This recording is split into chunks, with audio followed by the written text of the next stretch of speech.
Welcome to the post-Swiss stage Power Spike. Stigon here alongside Dom and Jamada as we break down the final 8 teams and the action that the world's teams have been in over the last week.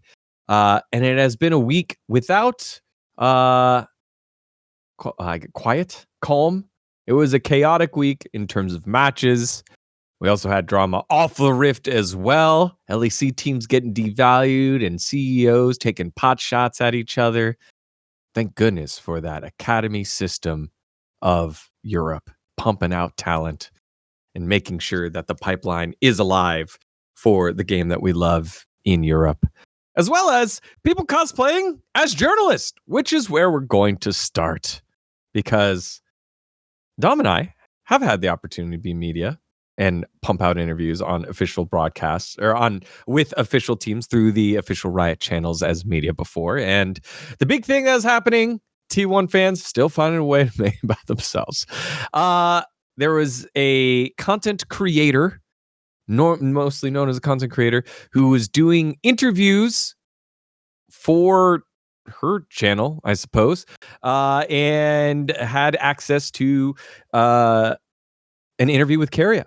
And did so, had some ideas planned, wanted to make it fun and engaging, and can't wait to have some fun with these fun ideas that she came up with.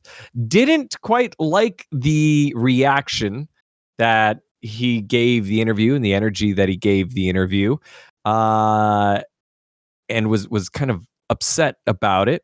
And then afterwards, just went on a tirade on the internet talking about how poor the interview was, how terrible the attitude was, and then started wishing all these negative things upon T1 and upon Keria, and it was not great. And it kind of I don't know about the story, but I'm liking where it's going. Yeah.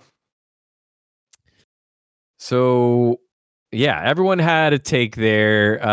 Obviously, this interviewer, Irene Rohr, was went to the internet, got clipped, I guess retweeted by T1 fans, and then responded in a not very growth mindset way, saying, I mean, if I post the interview in a few hours, everyone will see the way that he's feeling. I'm sad because I prepared cute stuff for him and studied about what he likes. They were just in the same room as all the media and never mentioned strategies and leaks because she was talking about on her stream that what had happened, and some players talk about strats, and Faker was reviewing VOD footage, and then also just started just wishing poor on the T1 team and players afterwards because of the way that Keria acted in a post-game interview again. And so I think the big takeaway from this is that this isn't content. This isn't a content shoot. This is post-competition. You're stressed out. T1, reigning world champs, most famous team in the world, one of the biggest entities in Korea, a recognizable entity in Korea. They're 1-2, and Keria didn't have a great game, didn't want to do things a certain type of way, and having a crash out after that because he didn't react the way you didn't get the answer you wanted. It's not great. It's not a great look as an interviewer. It's pretty tough there on the Riot side because you're trying to follow new media. You're trying to follow where viewers are going to listen and watch and try to give opportunities to people into the room, right? I had never done, even though I'd done on-stage interviews as an LCS interviewer, as a media person, it's a different skill set. I'd never done that before until Riot gave me the opportunity to do it with their players, with some of the high-profile players. And thankfully, I did a good job. Dom had access to players. He did a good job. They trust him. There's trust already built. So, but you know what you can and can't kind of hit on, and you can kind of feel a player's attitude. So Jamada here, just kind of seeing all of this fallout from this, journalist media getting access post game. What did you make of the whole situation? I mean, from my perspective, I'm very fortunate, or unfortunate, I suppose, to be relatively close friends with Don Jake, right? And unfortunate, yeah. It's definitely leaning, if you're Dom, it's a bit more unfortunate. But I think one thing that I learned from like kind of looking at his process of how, and just like kind of hearing and him speaking to me about his process of approaching interviews, a lot of the time he would get interviews, especially early on, where he wasn't happy with the interviews and how they turned out, whether it be because of his own planning and the way that he delivered questions, or whether it be because of the reaction of the players, right? And I think that's one of those things where, Digon, you said you are leaning a lot more on the uh, experience side, where it's like, well, this is always going to be kind of one of those growing points, and I definitely I feel like that is one of those things, but obviously it's the reaction that's come afterwards, because I think when you don't have experience, one of the main things, and I think one of the best skills an interviewer can probably ever develop, is walking into an interview, feeling like, let's say for argument's sake, it's a winner's interview. You walk into a winner's interview and you feel like the player is going to be upbeat. And this is basically what the situation is, right? You're trying to get some kind of more fun, like jestful answers out, and they're just not having it. If you stay trying to do that for the entire interview, it's just going to feel awkward. You need to be able to adapt, right? And now, obviously, this is one of, I haven't actually seen the interview because she did release it. But this just sounds like one of those situations where, as an interviewer, if you have more experience, after maybe the second question, you're going to go, oh, all right, he's just not having it, right? Like he is not in the space that I thought he would be in after this kind of situation, or this, like in this case, victory. So I think, for one, the experience part is definitely showing in the sense of not being able to adapt inside of an interview, and I think it's something that's very difficult. I think Yinsu also commented on it as well. Yinsu, obviously from Valorant and a bunch of other esports, been in league as well. She said the exact same thing, that for her is one of the more difficult parts of her game, like learning initially as an interviewer. That's one of the key skills you have to learn. So that's the main thing. The other thing is, I feel like, especially if you have editorial control of the interview as well as the actual like interview itself, there are ways to make it fun. Like you can experience an interview and go, fuck me, that was horrible, but then mess around in post and make the awkwardness fun. Like there are ways to go about that. Now, I'm not sure if that was necessarily possible with this interview specifically, but come on, like it almost feels a bit, did you try? Did that even come like to your mind, or were you so bogged down by your own expectations that didn't even come to your mind, and you just went down the rabbit hole further, right? Again, to reference our good bold friend Don Jake, he's had plenty of interviews where I've seen the original cut of the interview, and honestly, it was fucking awful. Like it wasn't great. Like it was awkward. Yeah. Yeah, Dom, you would have seen like pre-cuts before edits from him as well. Yeah, and I've seen the results afterwards, and it's even worse. Yeah, it's like, how did you make it worse in post-production, Don Jake? Like I have no idea.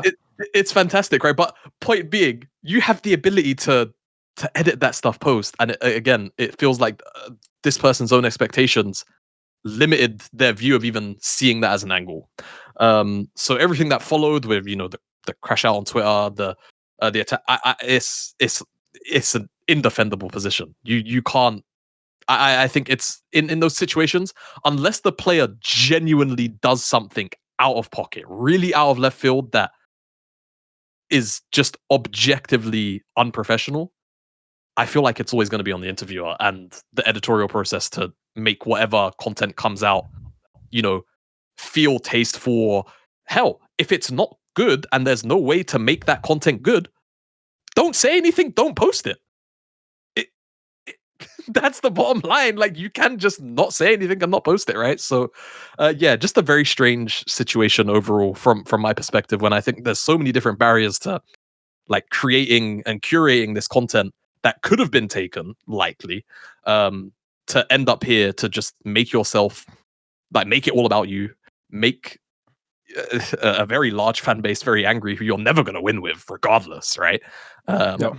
And in this case, bro, anyone that's competed in any circumstance, whether it be esports or not, you are under so much stress when you're in these kind of tournament settings anyway. Like, the fact that you don't have like the empathy, I suppose, to even just understand, well, shit, if they didn't give me a good interview, it was probably because, they're on their last fucking legs. One more loss, they're out. They're back-to-back world champ. Like, bro, just think a little bit inside the box. Not even thinking outside the box. So yeah, I think a lot of this you can definitely attribute to, yes, inexperience, but otherwise, like, I think it's just almost a lack of common sense in many aspects, unfortunately. And yeah, I think this just kind of got demonstrated even more again by the reaction that they put out post and trying to defend all of the actions and annoyance that they'd found with the interview.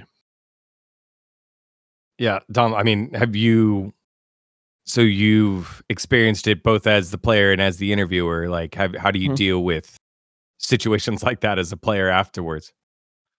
Well, I mean, you have to like remember that as a player, you don't want to do these fucking interviews. Like, no one wants to do an interview as a player. Like, which I mean, you should like. Obviously, there's times where if you win and it's a really good win, you want to do an interview. But like after a win that feels like a loss, it's like, okay, so you're supposed to be one of the best teams in the tournament. You're the defending world champion, and then you just like had a series that looked really disgusting from their perspective against 100 Thieves. Like from our perspective in the West, we're like, wow, great showing. But if you're like from T1's perspective, they're like, holy fuck, we're like looking like clowns, bro. We almost lost games to 100 Thieves. Like, how pathetic is that? You know, like that's their mindset. So it's like you go from that to then being forced to do an interview where you normally the one thing you want to do is you want to go back, you want to review the games, you want to talk to the team. It's like, what the fuck is going wrong? Like, you know, we're losing to 100 Thieves. Like, what is actually happening? So instead of going into that headspace, you have to then do an interview, and then somebody is like, maybe she's trying. I don't know what the questions were. I don't know, like, you know, if she executed well, if it was actually endearing, or if it was just annoying. I didn't actually watch the interview, but there's a reason why a lot of players are going to be in like a negative mind space at that point, given the context of who T1 it was, or who T1 is, and you know what their match looked like. Yep. Like, again, it just wasn't done well. The reaction afterwards was bad, and saying like, when you release the tape, you'll see. And she released the tape for a little bit, and I think that was just Carrie being, like what Dom said, a pro afterwards who doesn't, you know, this isn't a piece of content. This is, or like a specific content piece. This is post-game interview. I mean, Carrie is also an extremely emotional player. Like, you've seen it before. Yeah. Like, you remember his reactions to winning, his reactions to losing. He is like, you can even watch how he plays the game. When he's playing a champion that he wants to play, where he's having fun, he's like 10x the player he is than when it's like, all right, Carrier, lock in Leona. It's like when he locks in Leona, it's like, all right, playing Leona. Then you get a little bit of like the Carrier protest, you know, is what it is.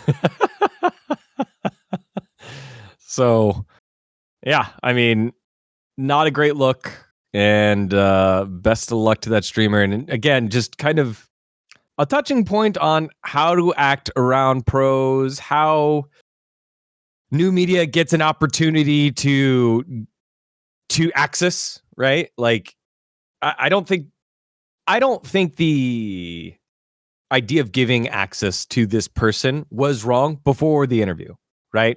Hey, here's a co-streamer on site. I think backed by a team.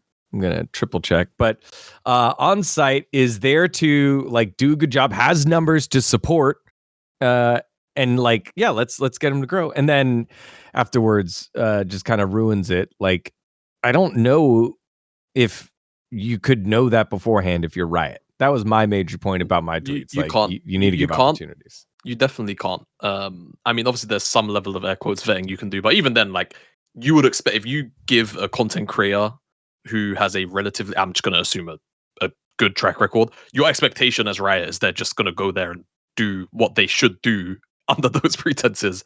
Not I mean, it's not like they hired me to interview like a T1 player, you know, like they hired somebody that like doesn't have a track record of like just spitting vitriol, you know, like towards, you know, these guys. Yeah. So like I don't think there's like that's the problem, but I feel like what has transpired is the kind of thing that should just get you barred, like pretty much. If this person actually gets a media pass after this, I would be super surprised, because to the best of my knowledge, whilst Riot sometimes are like kind of happy to hand out media passes to people who apply, so long as things just look, you know, clean and honest. If you lose that trust, you don't get it back for a while. So yeah, I can't see how this person gets to do their job, or air quotes, this job, again after this Carrier interview. I would be super surprised if they're allowed to go out to another event, if they even decide to. Yeah. Well, you know, we'll see what happens there in the future. with content and access to pros, and if things will change. Not the only drama that kind of happened this week. Also, was tweets from CEOs, which just shouldn't happen unless Co-founders. This was Adamu, who Sounds like a is made-up one of name the as well. co-founders. Come on, One of the co-founders and CEO of Overactive GG, which is the parent company of Movistar Koi and Toronto Ultra, who, after getting success, a win against Los Ratones, stopping the indomitable force that is Cadril and the rest of the squad.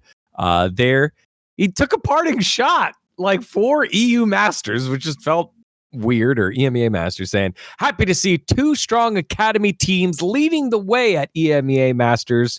It shouldn't be about trolling or streaming, but about developing talent for the region. Both orgs should be proud. I hope to see these star players in the LEC soon. And that caught some traction, and also Cadril, not one afraid to respond, especially given the impact that he's had for Europe and EMEA, and of course the LoL esports space in general, said, if this is related to Los Ratones, you think our year is about trolling, then you are the most far removed person in the seed. Once again, another terrible tweet of yours shows up on my timeline with an awful take about the current landscape of League. We gave it our absolute all this year, and for someone like you to come along like this, come along with this shitty take is pathetic, which I think is a good clapback. But then, so we go from kind of big, administratively big, to big with Cadril, to even bigger. Ebi hops in and says, chill, bro, they already put you in the LEC. It's all good. Which just downplaying the point that Cadril made with a little bit of salt of his own. And then, backs it up afterwards, saying like, oh, I adore Cadril. He's one of the greatest content creators in League of Legends. I believe Los Ratones should be LEC. That said, there are teams that spent millions of euros, not in my case, on a supposed private spot that now feels like it could be accessed from tier 2 because Riot keeps making sudden changes. We have zero security in anything. Esports are not in their best moment. This is additive because I believe, was it MKOI MKOI were removed from VCT EMEA because I think according to the agreements, Ebi was going to stream a certain amount of numbers, and then he didn't. He had other content creators within the space streaming matches for MKOI to achieve their numbers, but that wasn't in the agreement. Something of like that, and then they removed MKOI from the space, and it seems like it's going to go to Gentle Nates over for VCT EMEA. It's just a mess. It's just a mess. Why did this tweet happen in the first place? Both these things are, why did this happen, Dom? Like, what did you make of all this kind of slinging? Well, I mean, this Adamu guy has no clue where he is. Like, he's just like completely delusional. And I mean, you can really tell a lot about the person on how they deal with controversy. So if you guys don't remember the thing that happened before, he was like, MKOI is going to be the team that's going to try to be the first to ever get a reverse sweep in Fearless. So this is his take, right? And then other people were like, oh yeah, hey man, like this is just like factually not true. And I demonstrated on my stream that it takes about, I would say about if you're slow with Leaguepedia, maybe 10 seconds to verify if this claim is like actually true. Mind you, this is like that week. It was right? BLG JDG reverse sweep happened literally this week. So they knew that this was something that like was known, and people in the community were like, hey man, this is like kind of like weird to say, like this is just not true, like please delete this. And then he started arguing with people that it actually was true. He's like, actually I believe it to be true. And they're like, okay, well it's not, like here's the example of one. And he's like, I don't think so. I think they actually won games 2, 4, and 5, and they didn't get reverse swept here. So like he's just that type of guy, like he's just one of those people that's aggressively delusional. He's not somebody who lets the delusion like he's like, oh, maybe I could be wrong, and like he's outwardly delusional at first. No, he's just like aggressively delusional. He lets you know. So Jamada is what it is. Just strange guy, really strange guy. Well, Dom doesn't like Adam Adamu. But yeah, no. Yeah, I don't like. I'm guy- sure he doesn't like dominate. Like, I mean, it is what it is. Yeah, no, I mean that guy is very, very far removed. It does feel like pretty much any time, especially like, as of late in the political landscape, like anytime a CEO comes out, makes a statement, and just you could tell that they are not ever boots on the ground interacting with like the people that actually make shit happen. But yeah, I mean, just overall, the tweet, not only that, if you spent any like decent amount of time in any LR piece of content, whether it have been like the scrims, whether it have actually been the live stage games, and obviously in my case, I worked on the league, right, as talent. They weren't trolling, man. Like if your idea, just because you have this very rigid mindset of what competition is, especially in fucking esports as it's evolving right now, is the very traditionalist mindset, you're just not with the times. He's just You a are boomer. Like, he's literally yes, just a boomer. you are just like 10 years behind, right?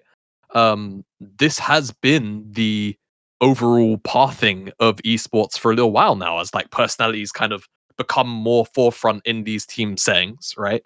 As organizations, the more successful ones at least, sell the personalities of their players to sell the organization more, and the entire LR, business model, as it were, is effectively founded on this, and they're good competitors anyway. Right? Like you can't say that a team's trolling if they've won their league All they do is twice, win. and they've won the international tournament that they can access twice as well, back to back. This is their first big loss all year, and they were 2 series away from winning every single thing they participated in.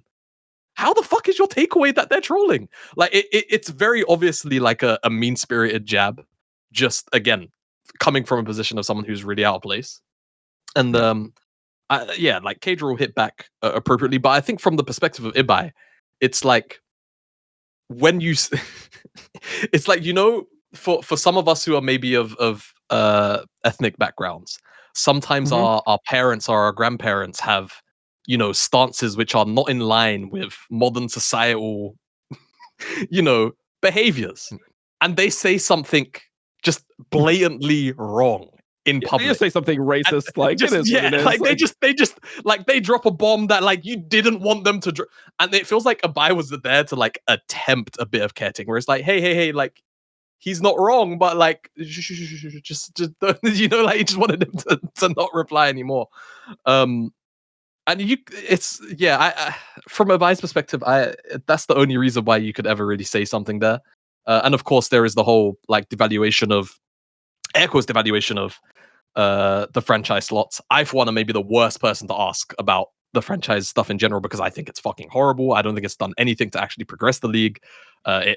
I think it hurts esports on pretty much every, or at least in Europe, I think it hurts European esports in pretty much every aspect, where our culture is very based in promotion relegation in most leagues and most sports here on the continent.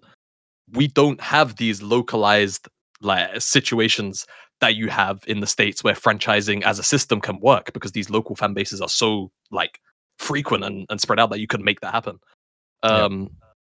So seeing that from Ibai is just like, it's just silly, right? But you know where he's coming from, because yes, there's a lot of money being thrown around. But there's no reason for the hostility, in my opinion. But again, it feels very akin to when you see, again, your parent, your older parent, or perhaps a grandparent say something very out of touch, and it's just like, well, no, like, hey, like, you got to sit them down and like wheel them off, but then you've still got to kind of defend them because they're your relative. Just very silly overall. And again, out of touch from the Adam Adamu guy. Yeah, just a lot of, again, outside of the Rift drama to match the chaos that was happening over in China for the World Championship. And not all things done. We've got free agent stuff that's coming on up, allegedly, unless it's official. I think it is official because they did do the interview, and this is a little while back. Sentinel's coming back on in. That means you get another owner that isn't afraid to step into the limelight. Rob Moore former owner of Phoenix One. He's been very outspoken. I got to meet him over Valorant stuff. He's very educated on the esports space and knows what he doesn't know, which is, I think, powerful for an owner, which is, a lot of times no one wants to admit when they're wrong and whatnot, but he knows when he doesn't know. So it'll be very interesting to see how Sentinels come on in to the no longer LTA North, now back to the LCS to make the changes. So yeah, a lot of stuff that'll be coming on and we'll cover over the next several weeks, not only during Worlds, but then after Worlds. But all right, those were some of the big off-topic things that we were getting into. Before we dive into one of the biggest talking points in the Rift and the surrounding competitive landscape, so I remind you about our friends over at Factor. Now, Factor fall always feels like a reset between back to school, busier routines, and shorter days. Finding time to cook can be tough. That's why I love Factor. Their chef-prepped dietitian meals make it easy to stay on track and enjoy something comforting and delicious no matter how hectic the season gets. You have more variety of your meals where you can choose a wider selection of weekly meal options, including premium seafood choices like salmon and shrimp at no extra cost. Support your wellness goals and enjoy even more GLP-1 friendly meals and new Mediterranean diet-packed options packed with protein and good for you fats, and savor global flavors. For the first time, try Asian-inspired meals with bold flavors influenced by China, Thailand, and more. From more choices to better nutrition, that's why 97% of customers say that Factor helped them live a healthier life. Feel the difference no matter what your routine. Now, Dom has been with Factor for such a long time. Now, overseas, how much tougher has it been now that you don't have Factor, and how much do you miss it? Oh, it's been great. It's been great to have it. Obviously, I don't have it right now, but it's been a good way to actually be able to get through like the splits for me. Like the splits for me are always super hard. Now that I don't have it, I just like it's so hard to just eat. It's so hard to eat. Like I'm like, oh man, I have to go to do I have to go to the grocery store like all the time? Like, what am I gonna do here? Like, I don't have like a proper setup because I'm obviously traveling. It's like I'm going out for every meal. I mean, it's just sad. I miss my Factor. It is what it is.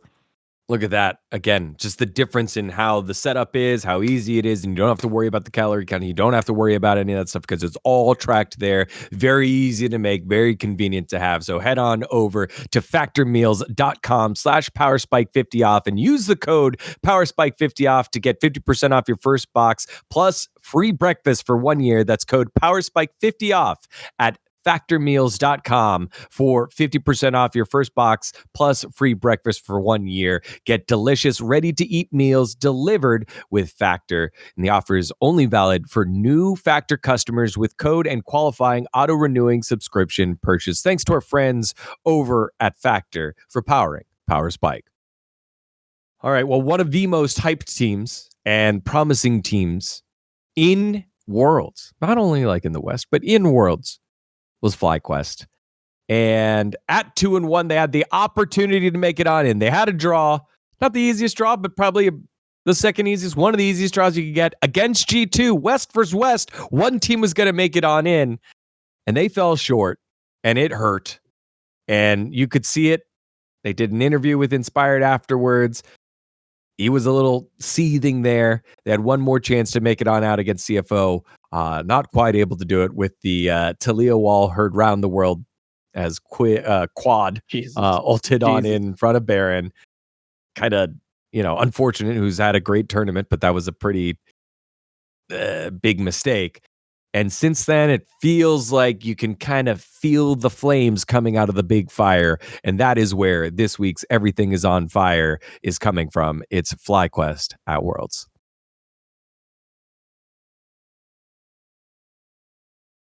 All right. So where do you want to start with this one, Dom? Because, it could be the G2 match. It could be CFO. It could be before that. Like, it just feels like the wheels came off in a way that it didn't for many of the other. No, actually, the wheels kind of came off for MKOI too, but it came off with Fnatic, but they kind of like whimpered out. 100 Thieves, they kind of triumphantly go out. But this feels like pretty rough here for FlyQuest. Yeah, I mean, I think the thing is that the weird thing about the way that they played is when you watch their games, like the points of the game where they were normally strong, which would be like the mid to late game team fights after they did their early to mid game macro, they were just collapsing, which was like the opposite of what you saw the entire year. So it was super weird to see how off they were when it came to like playing their own game after they would get a lead. Normally the way the FlyQuest was it's pretty easy to get a lead on them, but like once they get into mid to late game, their light assignments are, literally world class. They're like one of the best teams in the world at like getting gold in the mid game, knowing how to like just extract gold from the map, knowing which waves to drop, how to move people around in order to like catch waves that you normally wouldn't be able to catch. They're very smart about like how they set up the map in order to like be able to pressure you, but at the same time farm the other side. And they were doing this consistently in games to get leads. And then once they had the lead, they would just lose it. They would just lose it like nothing. So it was really hard for me to watch because I felt like I was not even watching the same team. Like I don't remember Quad and Bwipo just having this many stinkers in a row. It was just crazy to me. Yeah, just another thing to add on to it. Were interview quotes and things like that. So Bwipo's quote from his post-match interview that he had was, I think somewhere along the line as a team, our culture changed into being less of a team and more about playing well individually, not much direction. And rather than finding solutions to help each other, it was your individual responsibility just to play better. And that's a pretty strong statement there, Jamada. It is, and I think in some ways you could kind of see it in throughout the back end of the year, where at least to me, and it felt like this for a while. And Dom, I don't know how it felt like from the perspective of C9, but it felt like they didn't really improve that much, like if at all, really. Like it felt like they'd kind of hit a bit of a skill ceiling, and whilst their strong points were really strong, what few weak points they had, at least domestically, never really felt like they'd been abused. And throughout this Worlds, it's kind of been a situation to me of their strong points were no longer their strongest points. They weren't present in their gameplay, like the gold extracting part, and things like, hey, FlyQuest being a generally consistent early game team, it's not like they were overcompensating in that area to make up for the fact that they weren't, doing as well in the mid and later stages. And I think things like the individuality point, to me, I'm not going to say like highlighting things through draft, but that was one of the other parts to me where I wonder what conversations were going on, especially like in the CFO series, right? That became a very big talking point of what the fuck was going on in draft. Like, why were things like Alistar and 3 getting prioritized in that first game? Where it's like, what conversation of, okay, we need this here happens to get you to that point where then you have to struggle to even get those early game leads because of the lack of agency basically coming from Busio in that specific position, but that he was put in via the draft, whether he called for it or not, right? So it was just a very strange Worlds all in all from FlyQuest, where they didn't play anywhere close to their domestic level. And it was very clear that I think that culture shift you could kind of see if you looked hard enough through gameplay habits, through things like weird draft decisions every now and again. But I think the worst part and the kind of potential end result and conclusion to this, and subtle hints like the team bow at the end, bro, Inspired did not put his he was not fucking with those guys after that series. Didn't put his hands around the team for the team bow. Same thing for Quad, actually. Quad didn't do it either. Which, just subtle things like that, it makes you wonder what was going on in like the team discussions, right? For you to feel that kind of way. And you could again hear it through the interviews with Inspired afterwards, where he was just very blunt. And I mean, Inspired is a blunt player in how he delivers the points that he's talking about, right? But this, I don't know. I feel like at least in many other times he carries himself with a certain level of professionalism. And I'm not saying he was unprofessional in what he said in this interview. I want to make that very clear. But it felt as though not the mask, but he was so agitated with the situation that you couldn't ignore that annoyance in how he felt about where they were at as a team collectively when he was talking about, like, if we're a good team, we'll just win. And if we're a bad team, we're going to fucking lose. That was basically the bottom line of what he said. There was no constructiveness to it. There was no like delivery of hope, which I feel like sometimes he'll at least play on as a bit of an entertainer that you sometimes have to be in these interviews as a player. So yeah, I think that to me was kind of one of the big signs of shit must be on fire. And in the CFO games, they looked and felt hopeless throughout a lot of it. And again, that team aspect that Bwipo alluded to, I think for the first time on display for everyone to see, regardless of what bias, tint of bias you had, was on display in the CFO series. And it was why it looked the way it was. And it was probably the most, I would have hated losing to CFO more as an NA fan than the G2 series, in my opinion. Because at least the G2 series was competitive. The CFO series was not competitive. Like CFO made that series harder than it had to be for themselves, and FlyQuest still never looked like they were actually going to win the game in game 1 or game 2. Yeah, and we were talking about journalism earlier, and getting media, and so I wanted to give the shout out to the writer for Hotspawn that did this. It's Davide Dovi Zhu. So he did the interview and had the translation there, and there are some really good bits about the teamwork parts that worked. And a lot of the time we have conversations, you have draft plan, you go into draft, you're on stage, maybe it's game 2. What do you do? What do you do when it's time to like pick your champion? And Bwipo has a statement here saying, whether it's 4 games, 6 games, 10 games, 12 games, you need to be at peace with how many games you're playing, because you played the characters that you believe in and you play the champions that you think you're best at winning. But at the end of the day, if my teammates look at me dead in the eyes and tell me, no, I still want to play this, I believe in this, what kind of teammate would I be if I didn't let them? So him kind of showing what it's like on stage, knowing at Worlds you don't get to play that many matches, and also the difficulties of navigating through the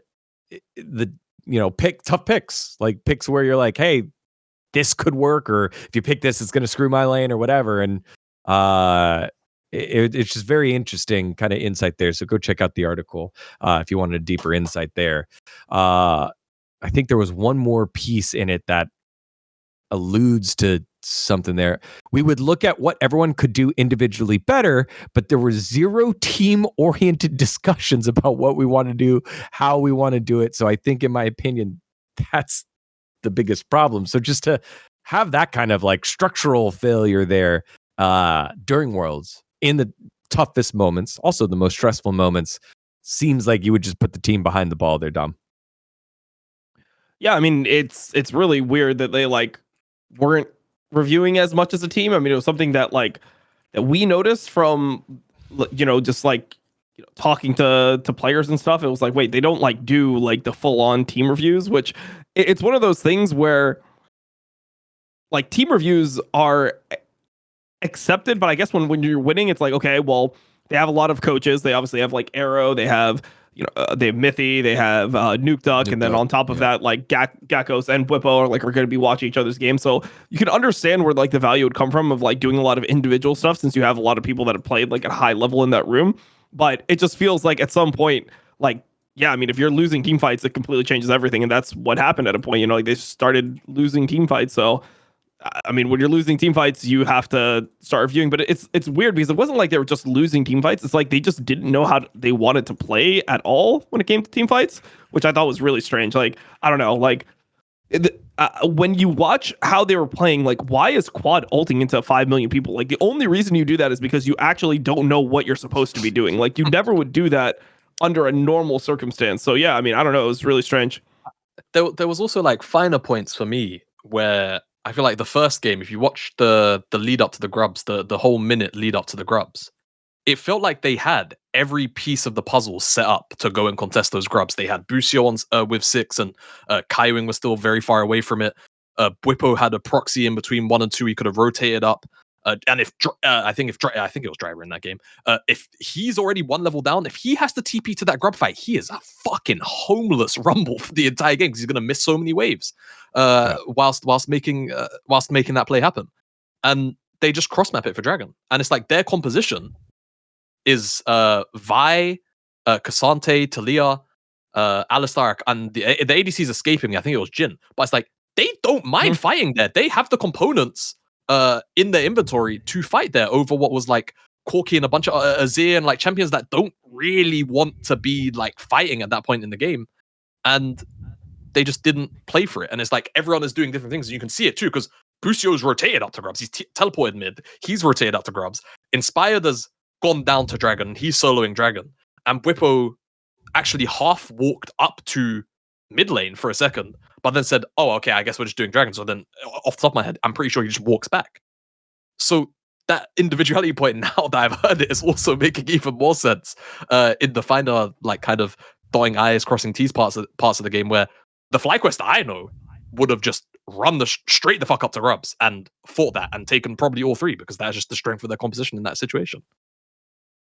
Yeah, it just felt like even though difficult, the G2 game 3 game was also set up for them to win. You know, like, I mean, Bwipo, whenever he gets a 2K gold lead on Renekton, it's like the game is completely over. Like that's how it was the entire time. And those were the games that they were even winning internationally versus good teams. Like when they played against AL, when they played against BLG, like they were able to win games from positions like this. So normally the reason why people hate playing Jax in that spot, when you're playing Jax into Renekton, when you have a Mundo jungler, is like you're just weaker 2v2, you're weaker 1v1, and you have to just hope to God that like something positive happens, which did happen in this game when, you know, Renekton suicided, and then they had the huge fight that ended up being pretty useful, where there was the mid lane cancel on Renekton, and then, you know, Jax gets 2 turrets and suddenly Jax is even in gold. Like that ended up getting the Jax into the game. But if Renekton just plays normal and does what his job is within the game, you just have Renekton into triple melee, and the Renekton is just going to end up being super strong. Like he's just going to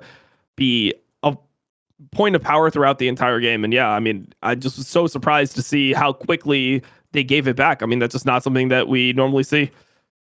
Yeah. So I know that you said the CFO loss felt worse and I guess more hopeless, I guess, but it just, to me, it was this one where I'm like, oh, you had it.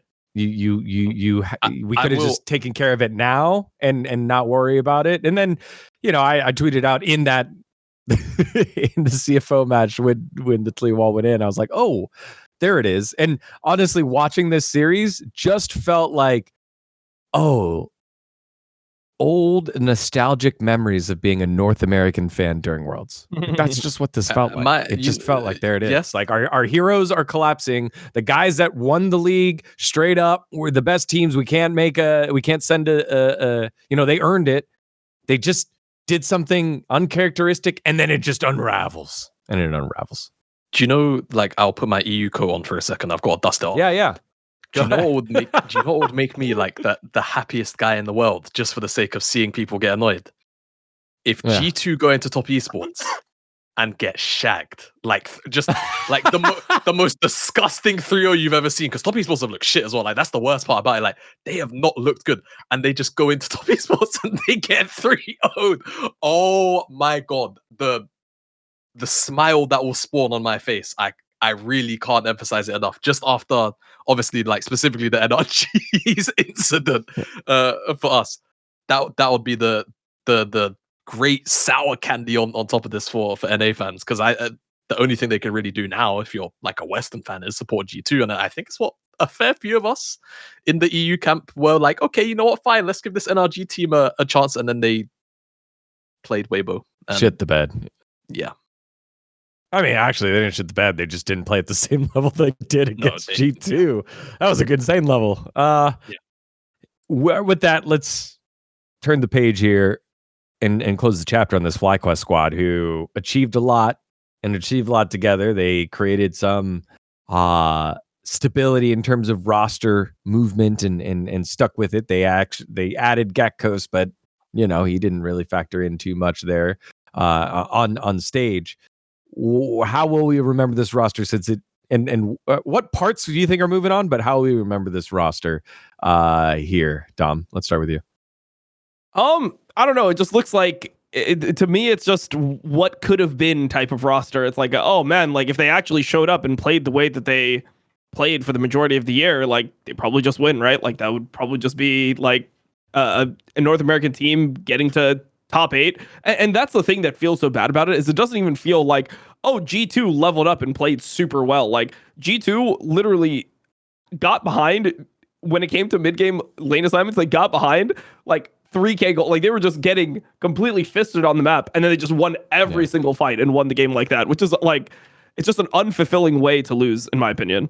I don't know. I feel like if they lost differently, it would feel a lot better. Like if G2 showed up and showed like really good level, but it just felt like a FlyQuest choke, you know. It felt like, oh shit, FlyQuest is just shitting the bed. I mean, that's what everyone one said. So that was, I guess, the worst part for me, is you can't have this happen where you play this bad, but then like, I don't know, like you play this bad, but it's like for no reason. It's like, why are you playing this bad right now? Like you guys were also like, they're a relatively clutch team as well. Like they were normally pretty good when it came to, you know, playing teams that were not a lot better than them. If they played against super elite teams, they would normally do bad, but they were one of the best teams at beating teams that were like, you know, mid-level teams or like, you know, teams that might be slightly better than them or like a little bit worse than them. They would just always end up winning those games. So that was the most shocking thing to me, is like, they should be really happy to draw a team like G2. And going into this, I would have expected them to beat them. Like, yeah, I had them favorites into G2, and it just looked horrible. Yeah. Jamada, how would you kind of categorize this? Look, well, I'll be a little positive. You know, you said how will this roster be remembered? They'll be remembered for the Gen.G series, won't they? No matter what, that was probably the closest to any semblance of hope that NA fans have felt in half a decade. And I think after this performance, that time period might get stretched out a little bit longer again, because I don't know what the landscape of most NA teams is going to look like, especially depending on, you know, just the way that the off-season falls, right? Especially with the way that it seems like potentially Inspired. I mean, I say potentially. I don't think Inspired is sticking around. It would actually kind of shock me if he does on FlyQuest, that they would have to probably drop a relatively big sum of money in his lap, which I'm sure at least one other org is going to be willing to try to contest for, whether inside of NA or, of course, there's a lot of talk about him potentially finding a spot back home in Europe. We'll kind of have to just wait and see until realistically Worlds is pretty much done and dusted with. That's usually when the off-season stuff really comes into effect. And just in general, I think the top side, right? Like, do we realistically see Bwipo staying for another year? I'm unsure, right? Like Bwipo almost did, like, gosh, how did TL? Because I'm getting old. How did TL lose the Honda thing again? Who fucked that up? It was some Brazilian player. Brazilian team, yeah. Brazilian R6 Brazilian guy. Team. Yeah, right. Like the Bwipo incident was very close to, like, if they had some kind of like lucrative sponsor somehow that was linked to that. I didn't see the angle. I didn't see the angle you're taking, but now I see it. The Bwipo incident would have. So like, if I'm someone at FlyQuest, I don't know if I want that guy at my org anymore. Like, if I'm a decision maker, do I want him at my org? I'm unsure. And yeah, at that point, you know, the roster is pretty much close to completely dismantled, because I don't see, like, you know, Quad has solid options in the league too, if he wants to stay in NA. So I feel like the only way that FlyQuest, at least at this iteration, remains the same is probably just through the bot lane, like Marceau and Busio, right? I feel like those are now kind of your marquee franchise players, as it were. For the time being, and you try to just kind of rebuild the top side of the map, either with them in mind or as a 3 core unit that you try to make work with that duo in bot. The pushback I have for that is that Inspired is super valuable now because he has his America's residency, right? He counts as an NA player because of, I guess, the green card work that they did there for FlyQuest. So I think you keep one or the other between the two, but that adds a ton of value to Inspire. But Inspired, I don't know why I keep saying Inspired. Also, if he does go back to EU, it's, you know, a lot of these teams have slots anyways, so for residency. So, you know, he'd be fine. But we'll see what happens there with FlyQuest, a team that had a lot of upside and still a lot of potential down on the bottom side of the map. I think Masu and Busio kind of are getting by without the criticism. They weren't as dominant as we had seen them be before, and I think it'll be a good. I don't think it was a sophomore slump by any means for Masu, but I don't think it was the same highs that we had seen domestically or last year. So FlyQuest, big questions coming on up, but they've got great infrastructure there, and we'll see how they try to bounce back leading the West in 2026. Okay. Now, time for us to shift our focus here and bring up a new partner here on Power Spike to power us mobily. It's our friends over at Mint Mobile. Now, if you are still overpaying for wireless, it's time to say yes to saying no. At Mint Mobile, their favorite word is no. No contracts, no monthly bills, no overages, no hidden fees, and no BS. And here's why I said yes to making the switch and getting premium wireless for $15 a month. Y'all, as much as I'm reading this is true. I have Mint Mobile. It is how I stay in touch with everyone back in the States. Anytime I travel, I use Mint Mobile as my travel wireless carrier. It makes it so much easier. Now, you can ditch your overpriced wireless and their jaw-dropping monthly bills, unexpected overages, and hidden fees with plans starting at $15 a month over at Mint. All plans come with high-speed data and unlimited talk and text delivered on the nation's largest 5G network. And use your own phone with any Mint Mobile plan. Bring your phone number along with your existing contacts. I was able to do that. I still have my same phone number that I've had with a different wireless carrier. So I didn't lose any contact with any of my friends. So it's made it so easy. I use this.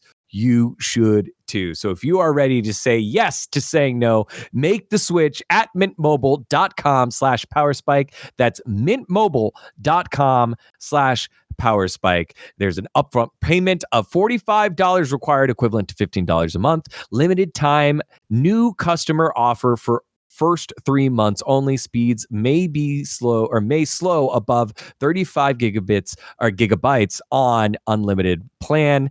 Taxes and fees extra. See Mint Mobile for details. And so our friends over at Mint Mobile have created our segment called Listen Up, powered by Mint Mobile, where we talk about one thing that needs to be talked about here at Worlds. And so I will go first as the two guys think about what they want to talk about here at Worlds, topic-wise. For me, it is the crowds.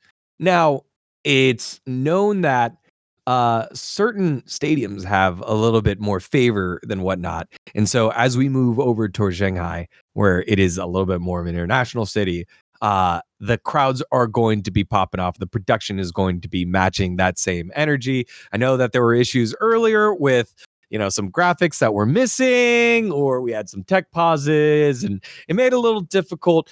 Well, I think that the broadcast team did the best with what they had. There were some mistakes, but they got through it. I think our casters got through it. And now that we're moving towards a city that is beloved within the LPL and the teams that represent that region here in Shanghai, I think there's going to be a much higher level up in terms of production quality and in terms of future experience for everyone, both in the stadium and online. So I'm looking forward to that.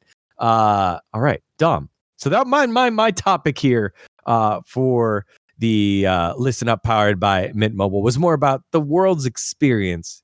On Worlds, what do you want to talk about? One thing that you want to talk about here and hit on that everyone got to hear about. Well, for me, I'm always been format Andy, and I think that as Worlds goes on, I've become increasingly more hype about the draws than I am for the actual games. It's like the game's being played, I sleep, then there's like a draw, I'm like, oh shit, it's gambling, and then I just hope for the draw. I'm like, nice. It's like pretty much what I explain to people is that the draws are like how gambling feels, but except if you lose, you have to pay somebody money, and if you get a draw that you like, you get money for it. This is essentially just like, it just is like the dopamine from gambling. And I think that at the end of the day, I'm down to have like draws matter and there be fun involved with it. But I feel like the games are too random. And there's so many different ways you can go about the format. Like double elimination could be great. The way that we're seeded into this quarterfinals bracket, there was a doom draw that could have happened, right? Like one of the draw possibilities could have been KT versus T1 round 1, AL versus Top Esports round 1, Gen.G versus Hanwha Life round 1, which did happen, and then CFO G2 would be the other one. So you would have like the LCK finals in quarterfinals, which could be potentially the best 2 teams in the world. Yeah. Another LPL team kill, 2 LCK team kills, and then you'd have CFO versus G2, who are arguably the 2 weakest teams going into quarterfinals playing against each other. This could be a possible situation that we could have had. So for me, I just don't think that the format is appropriate. Like you either have to add double elimination or pool teams correctly, or add some type of seeding as you go through Swiss, because right now Swiss, it's completely random. It's like, oh shit, you're in the 1-0 pool? Nice. 100 Thieves is in the 1-0 pool. They can either get Team Secret Whales or they can get fucking Gen.G. It's like, what? How are these the 2 teams that you're like having to choose? Like you can get a bottom 4 team in the tournament, or you can get the best team in the tournament in the 1-0. And that's your reward for beating a team like BLG. Your wins.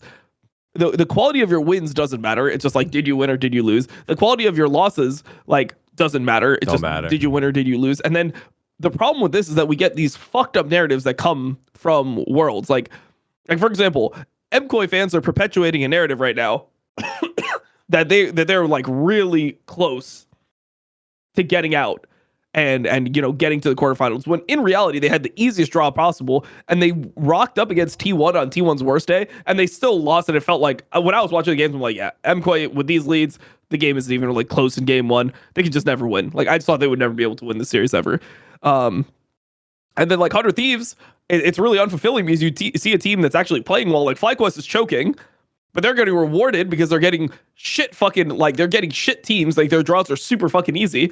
And then you have 100 Thieves where you're like, oh shit, they're actually playing well. And then they just get the most cancerous draw possible, like the absolute worst draw possible, where they're just getting the S tier teams. And at the end of the day, it's like, you don't even get to see what you want. Like coming out of this, I want to see, what do I care? Who's the best Western team? I would love to see 100 Thieves in their current form play a team like G2. I would love to see that. I would love to see, 100 Thieves play MKOI. I'd love to see MKOI play against FlyQuest. I would love to see, the Chinese teams play against more Korean teams. I would love to see BLG play T1 or Top Esports play T1, as opposed to these are things that you just don't get at any point in the draw. And you should just have really horrible draws. We could have had it would have been possible to have a draw, by the way, where all 4 LCK teams are on the bottom side. That was possible. It was possible that it's just KT draws T1, so it's just AL doesn't draw T1, AL draws one of the other 3-2 teams, AL draws Top Esports, right? And on the bottom side, KT draws T1, and then you still get Gen.G Hanwha Life, and it's you have 4 LCK teams on one side, and then you're gonna have the Mickey Mouse teams on the other side, the LPL teams, and PCS EU is going to be on one side, and then the finals could end up being complete dog shit. You might get a banger Gen.G Hanwha Life match, it's a banger Gen.G T1 match, and then the finals could be Gen.G versus TES, who rocks up, and then they just get fisted 3-0, and it's not even competitive. I just feel like Worlds is such a Mickey Mouse tournament compared to everything but First Stand. And for me, I feel like people are starting to realize this, and it's becoming less and less hype. I don't know how you guys feel, but I've noticed in the community people are less hype about this Worlds than they were, for example, last Worlds or the first Worlds with this format. I just think that it's time to change something. There's no shame in adding a little bit of double elimination, especially since we are doing this thing now where we're doing this quarterfinals and semifinals on the same week, as opposed to dragging it out of over the course of 3 weeks. So that's what I'm looking at here. Also, shortening and basically getting rid of play-ins. There's space there. They made space. Yeah, that's where I'm at. For me, mine is I want more games at Worlds in general. I feel like not only have we really greatly condensed, the games overall and the amount of time. We've gone from, by the way, this Worlds is 3.5 weeks. I think it's 3 weeks and 5 days compared to Worlds even last year with play-ins being pretty much 6 weeks. we've almost lost half of the tournament in time, and I think a lot of it comes down to the play-in day. It's not play-in stage; it's a play-in day. I either want more teams at Worlds, i.e., basically just like 4th seeds, fucking chuck them in play-ins, and then have that sort out, the rest of Swiss. But also, my 2 things: I either want Swiss seeded, right, and it wouldn't be complex. You do one of 2 things. There was the whole international, like, air quotes, leaderboard that they had at one point, the AWS one, where the Amazon Web Services global rankings. Yes, that I've like, had to read. if you put stock into it like that, or you do the slightly more sensible thing and you just base it on MSI placement in terms of rewarding the regions with what pool and seeding, because realistically, if if you look at the way that stuff was pulled, come on, guys. China number 1, Korea number 1 is not the same as America's number 1 and EMEA number 1. There's at least a little bit more like credence you can give to specifically CFO and the weight that they're lifting with for APAC. But bro, these teams are not. They should not be in the same pool. That is just the way that is. Pool 1 should basically just be. Yeah. I think you can. I think that like CFO is a team that's getting massively overrated by people. It's like they finished at the same position as FlyQuest. Like they are. I mean, we'll just look at MSI. MSI had the top 2 LPL, top 2 LCK teams. BLG, who we all thought was dog shit at MSI, beat FlyQuest and placed ahead of CFO. Like it is what it is. The point for me, even though I agree with you, it's at least there's like a slightly stronger argument by the eye test, just specifically for them as an individual team, not like as a whole region. Point would still be, to me, Pool 1 should just be the best 2 performing regions at MSI's Pool 1, first seed and second seed. Pool 2 is obviously like the rest of the first seeds from the rest of the regions, plus seed 3s from Korea and China. And then Pool 3 is everyone else, which fills out the pool of 16, and you end up with a significantly more even draw. If you want it seeded with that pool in mind, then at the very least, even if the first 2 rounds of games might be a bit lopsided, the first round of games really is the only lopsided one. After that, all of the good teams should be in the 1-0. The good bracket. All the bad teams are in the bad bracket, and games just immediately get more competitive inside of those draws onwards. So the only like downside to seeding Swiss is effectively round 1 might be a bit stompy, and if an upset happens, like it's arguably cooler. Like it's actually just more hype. So yeah, I think Swiss needs to be seeded. Also, if play-ins isn't a possibility, best of 3 round 1 and 2. We have Fearless. Now, I've been a very big anti-Fearless guy, but if you're gonna use the fucking format, what are we doing round 1 and 2 best of 1s for if there's no double elim and there's no play-in? Now Worlds is 3.5 weeks. The tournament the biggest celebration of your game cannot be 3.5 weeks after it used to be almost 2 months. We can't be here. Yeah. That's what I want out of Worlds moving forward. I just want more games, whether it's through best of 3 in Swiss from start to finish, or whether it's with the double elimination bracket, which is just the superior version of a top 8. You can never convince me that single tree, traditional tree elimination is more hype. The whole, the stakes are higher because if you lose, you're out. Those stakes exist in the bottom bracket, man. Wait, I have a question. If we want more stakes, why don't we just do instead of having 5v5s, why don't we just do 1v1s, ARAM, and it's just like Faker versus random players, and whoever wins Worlds. We just do a literal first blood 1v1 on Howling Abyss. Faker versus other players, and we just determine there if he deserves to win Worlds instead of having the entire tournament. Because that's pretty fucking hype, right? Like that's pretty fucking hype, and it's quicker. It's to the point. Like actually, fuck it. Don't even do first blood. Let's just see who gets the first CS. Whoever gets the first CS, whoever steps mid and gets the first CS wins Worlds. Let's do that. That'll be so fucking hype. I'm ready. Yeah. Also, like single biggest argument for double elimination bracket right now. Gen.G and HLE, arguably the 2 best teams in the world, are playing in quarters. one of these teams is finishing 5th to 8th as the second, as the first and second best teams so in the world. literally what's gonna happen is Hanwha Life is gonna get 8th place because Zika forgot to buy a tier because he was shitting himself because he was nervous on world stage in his first match that he played. That's what's gonna happen. They're going to get 8th place because Zika forgot to buy a tier. Nice. Excellent. Can't wait. This has been Listen Up, powered by Mint Mobile. Make sure to make the switch over at mintmobile.com/powerspike.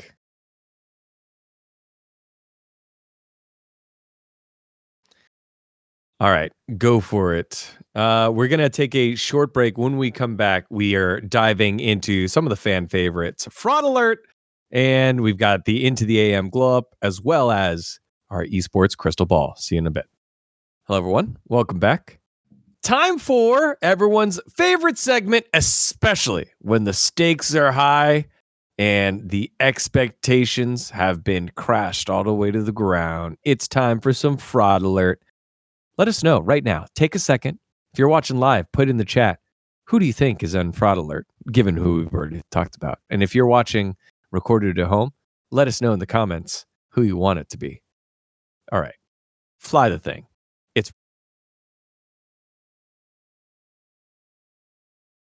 It's time to talk about MKOI, baby. Europe, stand up. Jamada, #1 MKOI hater. Jojo Pune hater, which is crazy because, I mean, you know, he's from the 6, but he's also Korean. He's also cool. He's also the first North American import. Like, how can you hate the kid? Jamada's found a way, just like he hates Faker. Take the floor. The floor is yours. MKOI Fraud Alert. Let us know how fraudulent they are with their play, and then give us a ranking 1 to 10.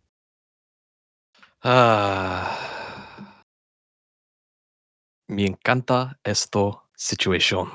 I love it. Okay. I love it. I love it. To 0-2, they beat a lifeless Fnatic. Doesn't give us anything. Fnatic were always going to lose. We all knew that. They get the easiest draw possible in Team Secret Wales. They beat them. Cool. Still didn't even really, you know. Should have lost. Into T1. Now, I think what makes this feel so good is they arguably also got one of the more favorable round 1 draws in terms of air quotes stated style to style matchup, where obviously KT showed up as a unit, and we can all kind of agree that they slightly overperformed to go 3-0. But they're supposed to have one of the best laners in the world in mid into BDD. That sounds like a pretty good setup. Bottom lane, particularly strong. Alvaro, very strong playmaker. Super, a man who plays with confidence. Still lost to KT. Then they get the G2 draw. They have to lose to someone they've already lost to 1,000,001 times, and they arguably could have won that game. I think what makes this sweet, and at least again, coming from the hater perspective right now, is just the fact that this T1 loss encapsulates every single issue, both stated by us as pundits and analysts, and stated by themselves, was on display in these 2 games. The fact that they played against a T1 that looks this shaky, and you know what? I'm actually kind of sad T1 aren't in this fraud alert because they could go here too. But the fact that they got, I think it was a 3.5K, almost a 3K gold lead in game 1, and they did something similar in game 2. But every single time that a play went right, someone had to, it's like the great law of equalizing, someone had to fuck it up elsewhere. And everything just continued to fall apart. The fact that it was shit like Jojo getting caught on side. And you know what? I almost felt bad because he was trying to stop him. He was trying to stop himself, but T1 preyed on this. Like, T1 did their homework and they were able to play on situations like this where, yeah, they know Jojo's going to step up on the side lane. Let's just squeeze Carrier into the closest, furthest bush to enemy tower bot. He'll probably step up eventually, and he does it. Yeah, I don't know. I just think the fact that MKOI, to me, much like FlyQuest, didn't really improve that much since MSI was probably just that was the sweetest thing to me. The fact that there was so much internal, hey, we feel like we you heard it from El Yoya's own mouth. We have the we have the capabilities to win worlds. Kappa. El Capitan.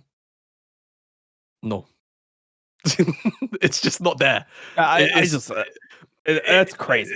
Like that is actually crazy. Just think about it. He hasn't won a game versus an LPL or LCK team since 2022 at Worlds.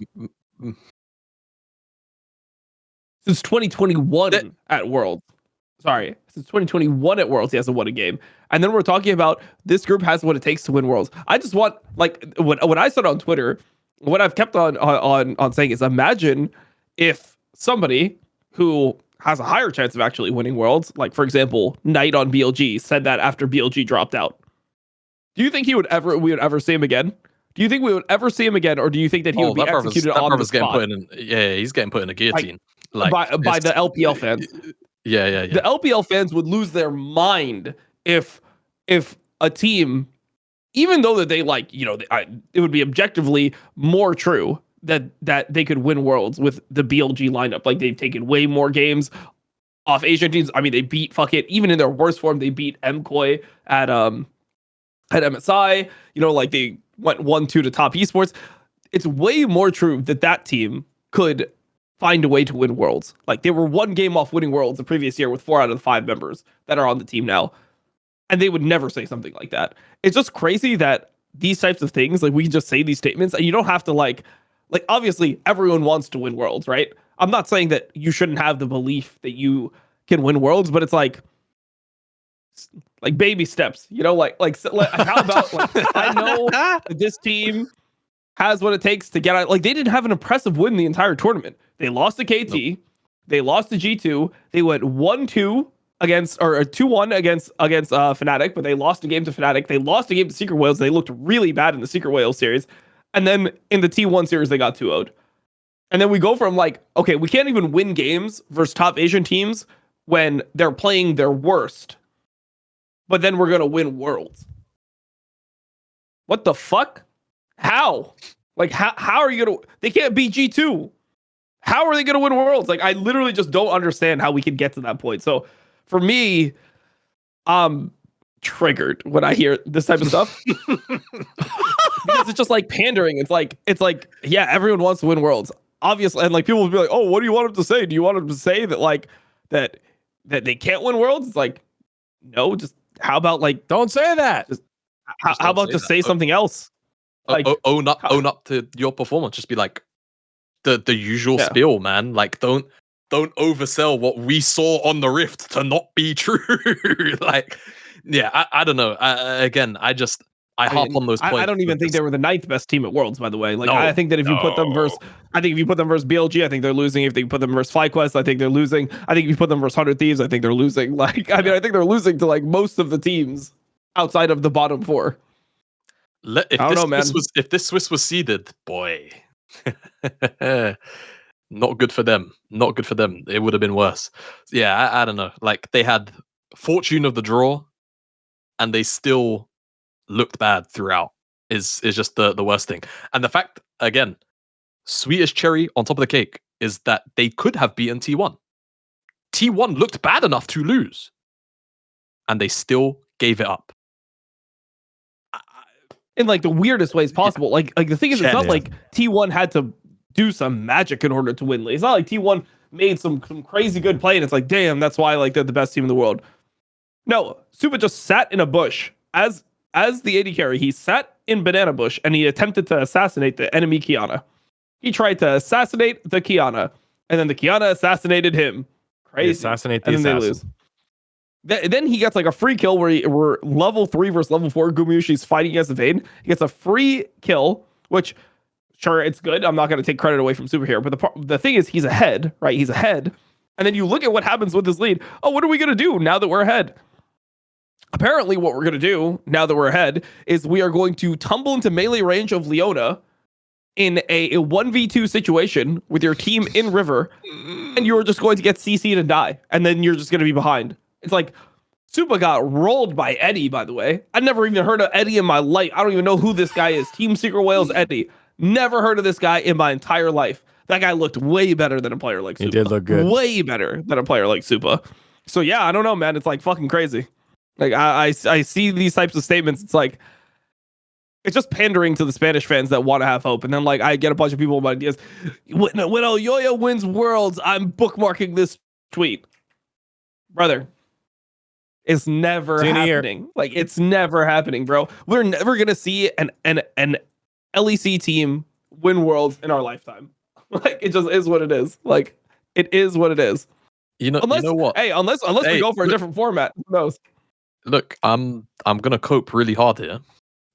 In a very weird world where T1 beat AL, which given the plot armor and like, hey, you know, there's a chance Tarzan might get a paycheck.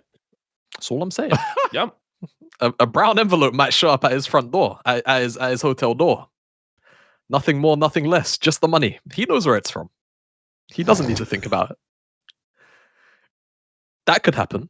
G2, it's not unreasonable for them to beat this top esports. And look, I think this T1 is bad enough to lose to like fucking anybody right now in top 8. I think they can.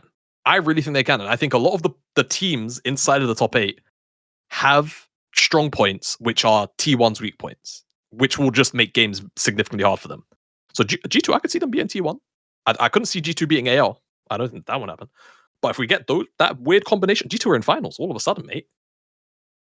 We get a repeat of 2019, except it's in Chengdu and not in Paris, and they just get 3-0'd anyway. So yeah, you're right. We're not going to see a team. I was like, where are we? Where are we going, Jamada? That's where we're going. All right. Just agreeing, man. Yeah, it's fucked, and it's not going to come through. It's sure as hell not going to come through. El Capitan, unfortunately. So I like Oyoya as a player. It's just like it's so strange for me to like hear this when it's like, wait, hold on. What it is? Like, let's win one series first. Like, it's like G2 is the only team that has won a series against the top Asia team in like 5 years, 6 years, 7 years, or some shit like this. It's the only team, right? Outside of, unless you want to say, hey, K Corp won that best of 3 against top esports at first stand. Okay, you got me there. They're the only team. So I don't know. It is what it is. Like we got to be more realistic with like what we say. Like, I mean, it's just there's a difference between a mindset and then saying something that like is so far removed from what we've seen. Like winning Worlds, like bro, they're not gonna even be able to win LEC next year.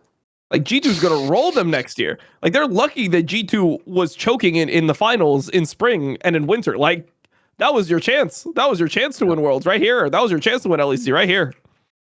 I think the other thing, and that's probably the last thing on it really, is I think the reason why it's a bit more confusing is, at least from my perspective, even like sitting down, we've been inspired on the LEC broadcast over the last few years from time to time. He will pretty much always usually give you a really grounded answer. And I get it, to be honest, like you've just been eliminated from, well, tournament, maybe a little bit emotional as well, like those things. But even through those moments, I always feel like he's very direct, right?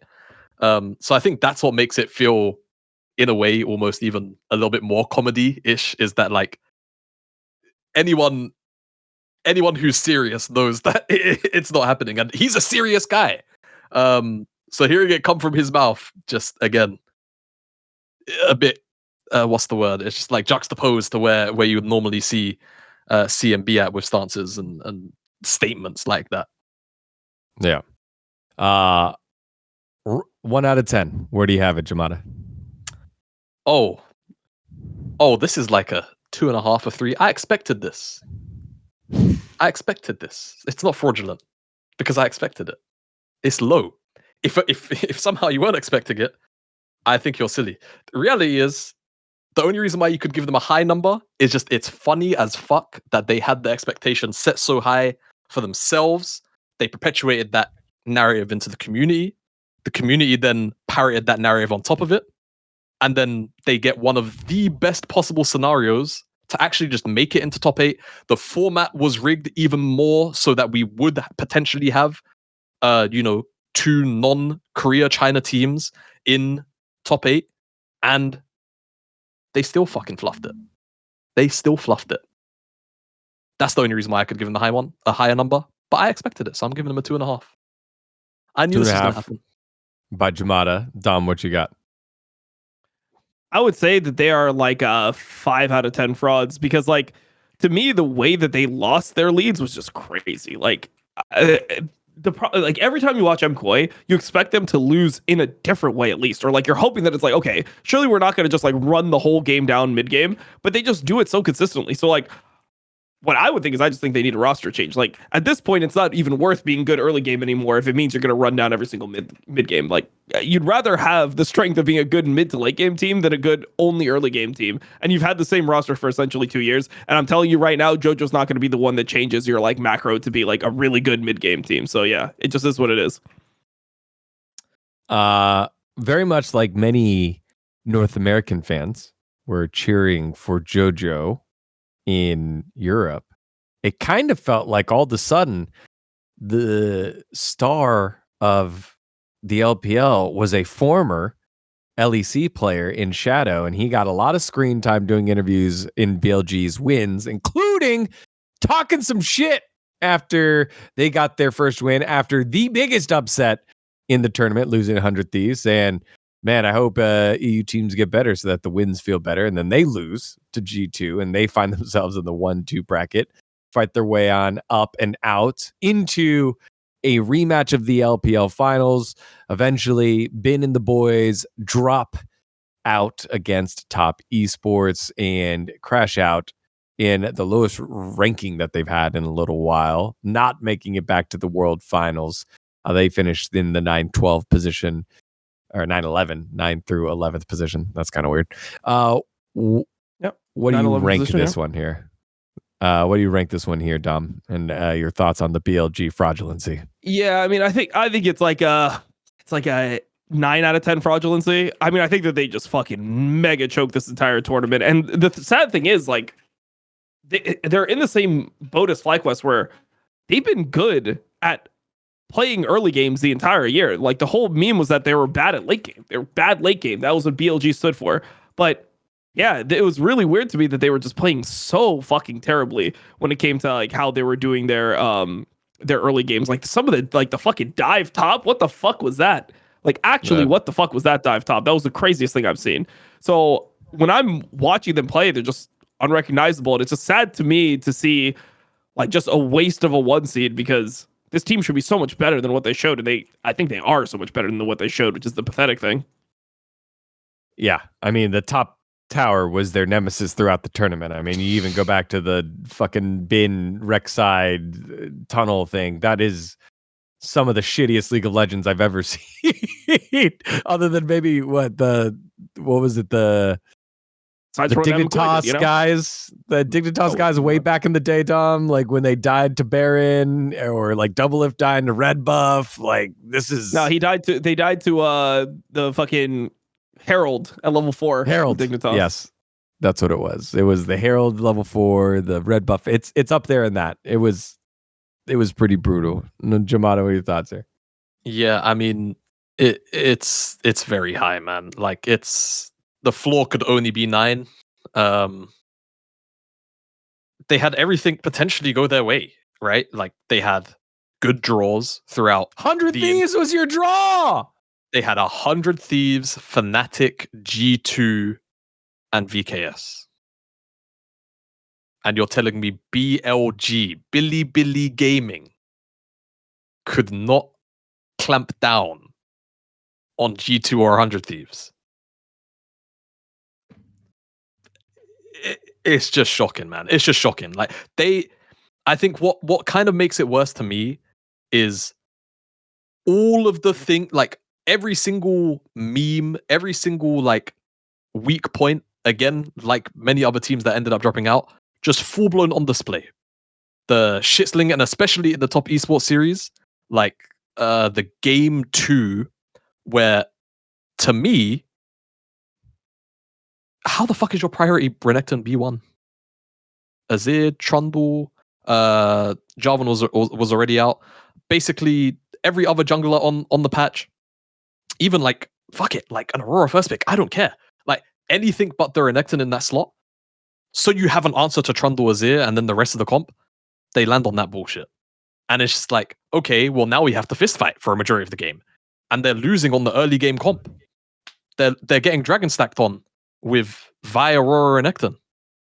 How are you allowing that to happen? You know, like I don't know. I just feel like to me, BLG, they lost so much of their flair and their finesse that it felt like they had in their play, like via like team. Like 2023 was the year where they really learned how to team fight efficiently, and then in 2024 because of JDG, and then in 2024 it felt like the culmination of the 2023 year, but they also just got smarter at the game. And then this year, it just felt like all of that progress that they had as a unit, with the exception obviously the mid shifting and then the jungle, they just lost all of that progress. And the only thing that changed was between 24 and 5 was Shun. And Shun was like, don't get me wrong, Shun, great player, but there's no way, in my mind at least, that Shun should cause a collapse when your solo laners are Bin Knight and your bottom lane, at least to me, is as mechanically talented as they were. It just shouldn't happen. Like that kind of collapse in a team, I don't think should be possible just through losing Shun. So yeah, I don't know. Just 9 out of 10, they had an easy piss fucking draw throughout. They struggled against basically everyone but VKS. I don't know. Like, just very, very disappointing. To not even make quarters, I think, is just it's shameful. It's very shameful. And the sad thing is, and I tweeted it months ago, but I retweeted it last night. This iteration of BLG will probably be, through their peaks, the best team, at least in recent memory, to have not touched an international title. Because there's no way this version stays together moving into 2026. I would be so surprised if they managed to hold on to this roster. I think this roster breaks up after this. So rest in peace. Maybe no, because I was going to say last year's Gen.G, but they won MSI. I can't see it, man. Like they had too many second place finishes, and then they go out on this whimper. It just nah. And then there was also MSI. So yeah, I think this roster's done and dusted. I think especially just by the way that Chinese rosters tend to be quite aggressive with how they make swaps at this time of the year too. I think BLG might even potentially just fall into a period where they don't have like a particularly strong roster. Like they might even go low-key experimental for a bit, depending on how much they had to blow through to maintain, especially like Knight and Bin for the duration that they have. Yeah. Well, there are our two frauds for this week. It is MKOI and BLG at a 5 and a floor of a 9, 9.5 at there for El Dominico, I believe it was. Let us know in the comments what you think about this week's frauds. Obviously, over at Worlds, underperforming to the expectations, whether it was true expectations or expectations that maybe they or their fan bases created themselves. Let us know in the comments. And while you're there, like and subscribe to Last Free Nation. You don't miss any of our coverage across all of our different shows here on Worlds. All right. Well, that's a lot of negative. It's time for us to bring up our Worlds version of the IntoTheAM Glowup, where we now have the opportunity to shop over at IntoTheAM during their fall site-wide sale. All items are up to 60% off October 22nd through the 30th. This is in addition to the 10% you always get by always save by using our link IntoTheAM.com/LFN. That's IntoTheAM.com/LFN. Guys, it's time for the IntoTheAM Glowup.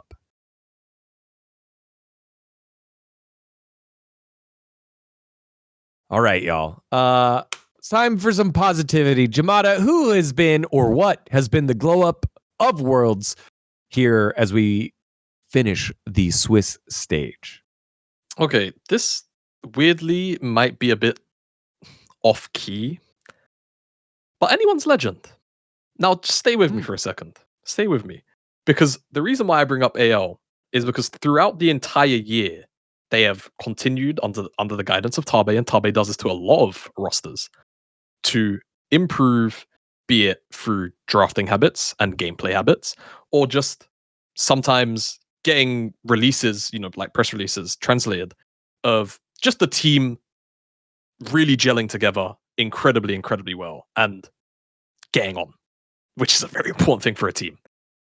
And I feel like their summer stunk. The fact that they managed to squeak out second place by the end, it was third, sorry, was almost a surprise given how some of the other teams were playing, at least domestically, until some fall-offs like IG, for example, and even arguably JDG. So, to me, to see them come in and their run into the 3-0 is Hanwha Life Gen.G. And they have the cojones to not only stick out, was it the Gen.G game I think they fell a little behind in, and come back and win, but then also dispatch of CFO, who CFO have a pretty good track record of making good teams look bad. Yeah. That's my IntoTheAM Glowup pick for me. I feel like AL are actually fully back to mid-year form where they looked super impressive, very, very sharp. They're drafting even in games where the CFO game 3, for example, where they had the Rek'Sai, Alistar, LeBlanc. And it's you can't front to back into what CFO had. You have to play multiple different angles. You have to be very intelligent about how you approach those games, those team fights rather. And the old AL who would do all of that and wouldn't do that in summer showed up. So that to me was the very, very big thing, and why I'm very excited for AL into T1. And I feel like AL should be very, very heavy favorites minus the fantastic magic and plot armor that T1 seem to dispatch every single Worlds, because this team has got the mojo. To quote my good old friend Munchables, AL has the mojo, and I feel like they could do it. I feel like they can do it this year. They've got a decent draw stylistically and on their side of the bracket to make it all the way to finals, and they're looking very, very sharp on all fronts. I think specifically, you can give the shout out to Kyle, who had several highlight plays from that support role on Engage, whether it was the kill on Ruler in the Gen.G series or the steal of the Drake. It's just very smart, high pressure plays that he made that he wasn't making earlier. He definitely wasn't making earlier this, in the run up to Worlds, and then just single-handedly changing the landscape of games here at Worlds. I think the turnaround is more impressive because at MSI he was arguably the single biggest deductor from AL, and then that trend kind of continued into summer as well. So that turnaround extra impressive to me, and then also Tarzan, because I feel like Tarzan had a quiet start of summer, and then his playoffs was really, really solid. So again, seeing Tarzan also feel like Tarzan again, just feels fantastic. This team firing on all 8 cylinders. Dom, well, what do you think of that? And then what is your glow up into the I mean, I definitely think that AL has been super impressive. I would say my glow up, I guess this was something I was thinking about going for, but I would say that honestly, Han Sama has been having a glow up when it comes to actually performing internationally, because that was always this guy's whole thing was that, oh, he's fucking really good domestically, he can play his abusive lanes, but he just falls off heavily internationally. He just becomes really bad to watch. So seeing him actually perform is really nice. I mean, I haven't seen him perform this well in a while, so respect him for that. I like that one there, just because that's a team with G2. Part of the reason why I guess I don't feel as bad being the NA guy, right? On this show, Dom, it was the North America hat and doing the thing. Yeah. The fact that it was G2 then making it out against the number 1 seed from NA in FlyQuest, the best team in the West, and they'd been that for a while, to know the struggles that BB had put in and Hansama had put in, and Caps put in, and to get over it, the scrutiny that Scuman was under, it just felt like, damn, that's a team that you can get behind and be happy for in their victory. So I like that call out there. I think for me, with just, you're not allowed to. So I can't pick KT because we can't be overly stimulated by them. Yeah. I think the option that no one picked, I think is surprising, but maybe not. It's an end result business that we're in. And Top Esports finally getting it done. Like, maybe I'm doing the KT curse to Top Esports, but like, it has to feel good to all the fans of Jackie Love, to all the fans of the Top Esports supporters, to finally do it and shake off this like self-deprecating. What did they do? Like, they're gonna. Is Orcs back in Korea? Have you spoken to him? Yes, because he could pin the Fell For It award on your chest if you'd like. Like we can get that arranged. What did they do? What have they done? They beat BLG. Is that the huge? They beat BLG. Like they got themselves a win that meant something on the international stage. I think that was the important thing there for this squad, where they won, and now it's like, all right, cool, because it felt like KT where it's like, okay, cool, we won a roller coaster game, and then they continued winning. Here it is with Top Esports. Here comes the joke. Here comes a joke against BLG that's supposed to be the number one seed. Yes, they're kind of struggling and they've been swapping out junglers, but like Top Esports will find a way to lose, and they didn't. And I think that's a glow up in itself. An end result business. They get themselves a win. They're in the top 8. And now it feels like they have the opportunity to play with house money. Pressure's off. Now let's just go and play and be as good as we can be and figure it out. That's how I feel about Top. Maybe that's a stretch. Maybe a little bit of a stretch. But I think as a team, as an organization, getting rid of that stigma is important. Will we still just, like, is Top Esports a team where it's like, okay, it's win worlds or we pin the Fell For It award again on them? Is that the level that you have them at, Jamada?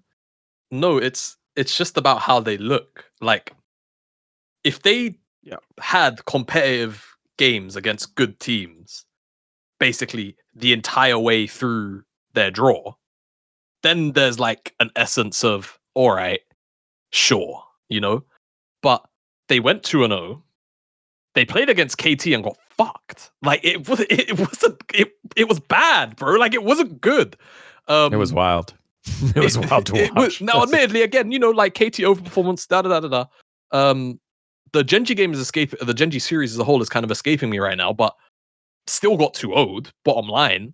And then the BLG series, horrible in that series. Don't worry, not I remember surprised. every moment of it. Okay, it was Pantheon walking behind the turret and like just running it down instead of just killing Chovy instantly. That sounds like a bad day Top Esports. And then they play into BLG, who, in my opinion, yes, like they lost finals, right?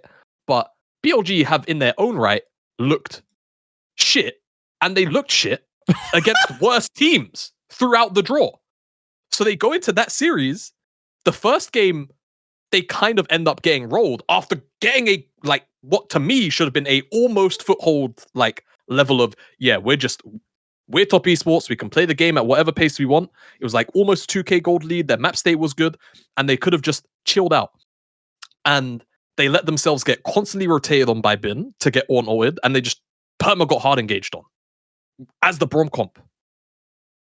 Come on. Like, to me, that is like one of the worst, like, undisciplined ways to losing track of the 1/2 realistic tools to get engaged on. Game 2, they ended up just getting their shit kicked in, right?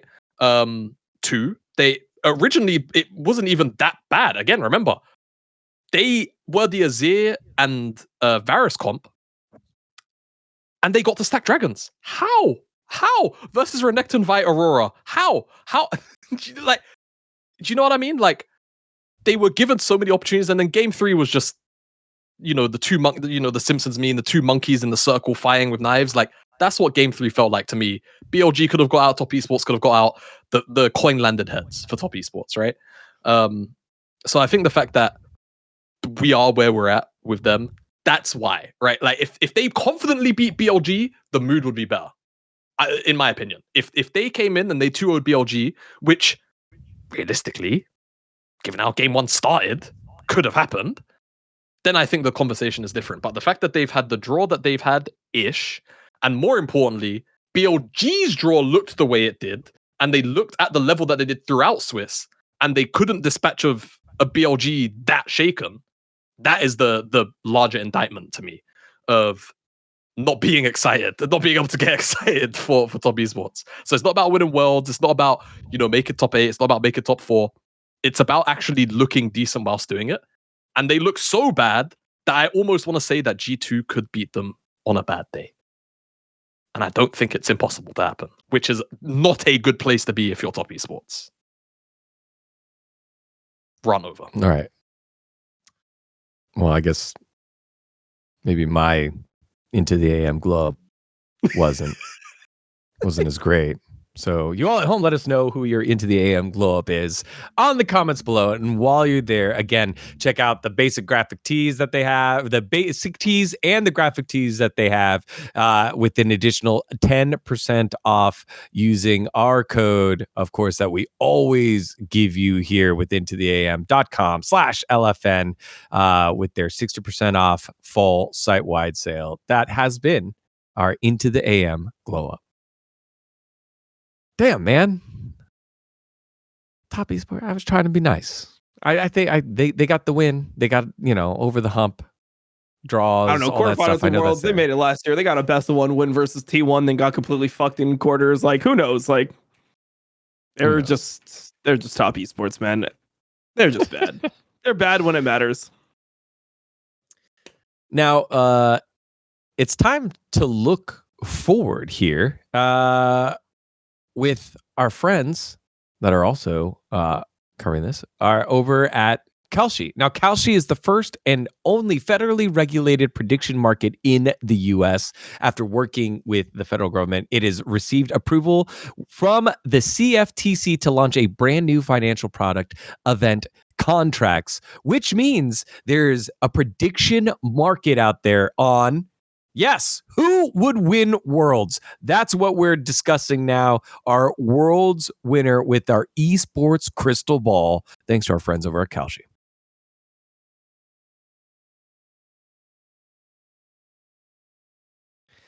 All right, so time for some predictions on our top world contenders. You have the teams over at the LCK, 2 teams from the LPL, G2, best of the West in 2025, and darlings of the tournament and pride of the LCP in CFO, the Flying Oysters.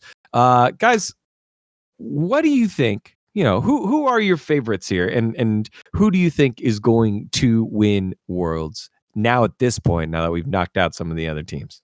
Let's start with you, Jamada. Now, safest choice, obviously Gen.G, right? Everything looks lined up for them to win. If they beat CFO in this quarterfinals, their next opponent is either KT, who don't get me wrong, they lost that best of 5, right? But it almost felt like a meme. They went on to dispatch them again anyway. Or, so it's either CFO or KT. CFO, I love them. They have proven to us time and time again. Good team, capable of shaking up some of the best in the world. Gen.G look really good. And their first opponent is HLE. So if they beat HLE, their run into finals looks pretty solid. That said, I'm buying into a different story. I'm buying into the other side of the table, actually. What? In HLE, I want the Cinderella story to happen for Peanut. Because realistically, Peanut, there's likely no second chance after this, right? We don't know what's going to happen with Peanut once he returns from military service after this tournament, whether or not he's still going to want to play, whether or not he's even going to have the ability to. HLE win. I'm there for that story. Gen.G, this roster, it could get another year in, I reckon. We won't see Peanut again for a little while. if HLE can take down, if they can defeat their demons that they have only beaten once this year, off the top of my head, maybe twice, LCK Cup, right? That's it. I think it's as free a run for HLE as it is for Gen.G to finals. And I would take HLE over every other team in the other side of the bracket. So I'm going HLE. I'm going HLE.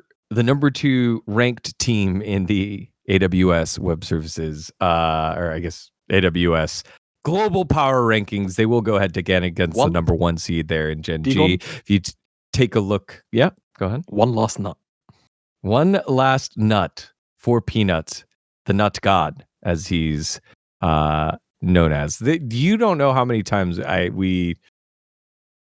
might have gone on broadcast. We decided not to run that, but we decided not to run that. But if you did want to run that, we could take a look at what the markets are saying on Kalshi, the largest US prediction market. These numbers that you see here are real money markets, people trading on what they think will or won't happen here at the World Championship for 2025. And they're often more accurate than polls because money's on the line. One of the unique things here that you could do with Kalshi. So if you wanted to make trades here, you feel like you have an inkling on what may happen here with this event over at Worlds, then you can go ahead and place a trade. And you can see the real-time, trade prices, whether you can or whether it will or won't happen. That's the cool part. You could do the will or the won't happen. That's what you see with the yes or no, what the payouts would be based off of that. All right, so Jamada, thinking like Hanwha Life Esports would be a good trade on Kalshi. Dom, with Worlds, who do you think is going to win and why?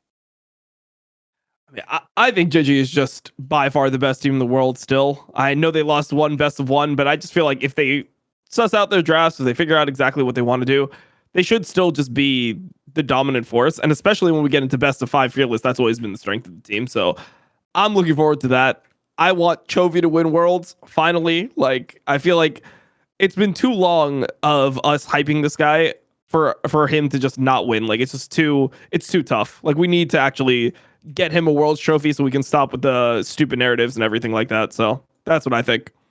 Not only just the Worlds trophy, but if you feel like Chovy has been the best player at Worlds and would win the Worlds final, that's something else, another event that you can trade for.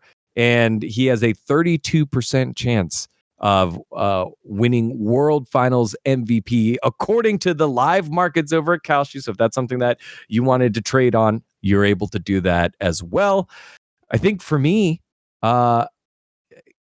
if you go back to the World's trade market, the World's winner trade market, I think it's crazy that everyone is dumping T1 here. Like, look at the trend line that we have there. It is going downwards. It was really high in May, I guess, during Road to MSI, and then after the MSI loss, everything's kind of gone down. And since then, look a little worse. But we've talked about it.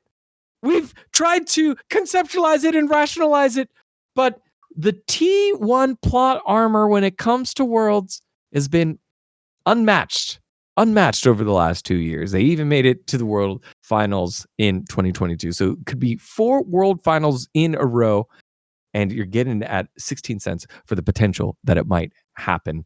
And that seems like a value trade for me. T1, if there's one team that's going to surprise everyone and make it happen, I think that's a team that can do that. You got Faker, you got Guma, who, despite all the struggles, has been solid. You have one of the best junglers in the world in Owner. You have Keria, and then Doran, he's still trying to shake domestic Doran. He kind of had a performance there at quarters, but like that core of the team, so good. A potential for them to come out on top. So again, thanks to our friends over at Kalshi. Let us know who you think might be the world's champion here, the world champion of Worlds 2025. And you can do so with our friends over at Kalshi. Again, just a fun little thing to additive little thing here that you're able to do thanks to our friends over at Kalshi. So there you have it, y'all. Our esports crystal ball. Who will win? Let us know using kalshi.com/LFN. You can get $10 promo for users that sign up at kalshi.com/LFN and trade $100 worth. So make that trade worth it. Getting on in there, using your esports knowledge for the World Championship, and see what other events that are in there that you can make a trade on. Thanks to our friends over at Kalshi. All right. I think that does it, y'all. No more drama that you want to talk to. There was one more thing. Mickey X getting dropped by Fnatic.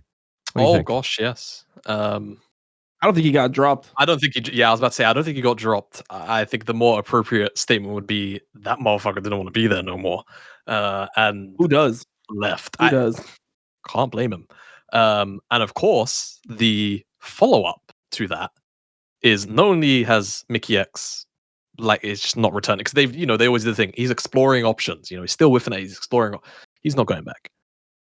Sheep Esports, as reported, Mickey X to SK Gaming, alongside ex-world finalist Wunda and proposed Wonder Kid from fuck knows how many seasons ago in mid lane, Leader. Shout out Adam. The man, the myth. Yeah, I just look. All I'm saying is, after Ruddy Sack, I am surprised that this team made it into NLC. I mean, look, it just shows that the Ruddy Sack was one of the best places to develop talent. So, yeah, it's true. Yeah. Hums is streaming right now with 1.3 thousand people watching. Yeah, playing over in Korea. Let's see. Almost rank 1. The race for the parts of the 100 Thieves is on, as Quid has been linked to Team Liquid and Carmine Corp. How do you feel about the KC slot in the mid lane there, Jamada? It would make them less vegan, I would hope. Right? I feel like mentally Quid would maybe still be in that 100 Thieves, want to make plays mentality. And I think that could definitely be a good thing for KC. Again, I just feel like if that move were to happen, my biggest thing would be discipline around that. And how Yike also adapts to a mid laner like Quid.